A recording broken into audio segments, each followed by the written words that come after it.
નમસ્કાર, આપ જોઈ રહ્યા છો લખત ન્યૂઝ અપડેટ ચેનલ। તમામ સમાચાર અને અપડેટ મેળવવા માટે ચેનલને સબસ્ક્રાઇબ કરો અને બેલ આઇકન પર ક્લિક કરો જેથી તમામ સમાચાર અને અપડેટ તમને મળી રહે। બાલાસિનોરમાં હોટલ પાસે કાર અને બાઇક અકસ્માત સર્જાતા મોટરસાઇકલ ગંભીર રીતે ઘાયલ। અકસ્માત એટલો બધો જબરજસ્ત હતો કે બાઇક સાથે કારને પણ વ્યાપક પ્રમાણે નુકસાન પહોંચ્યું।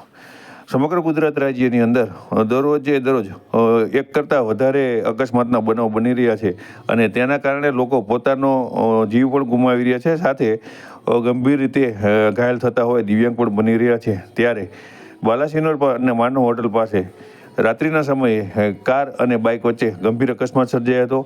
આ અકસ્માતની અંદર કારને નુકસાન પહોંચવા પામ્યું હતું, ત્યારે કારને ત્યાંથી ટોચન કરી અને લઈ જવાઈ એવી પરિસ્થિતિ ઊભી થઈ હતી। ત્યારે બાઇક ચાલક ગંભીર રીતે ઘવાયો હોય તેને સારવાર અર્થે હોસ્પિટલમાં ખસેડવામાં આવ્યો હતો। સમગ્ર ગુજરાત રાજ્યની અંદર ક્યાંક ને ક્યાંક અકસ્માતો સર્જાતા રહે છે। લોકો ગફલતભરી રીતે વાહન ચલાવતા હોય, અકસ્માતમાં દિવસે ને દિવસો વધારો થઈ રહ્યો છે।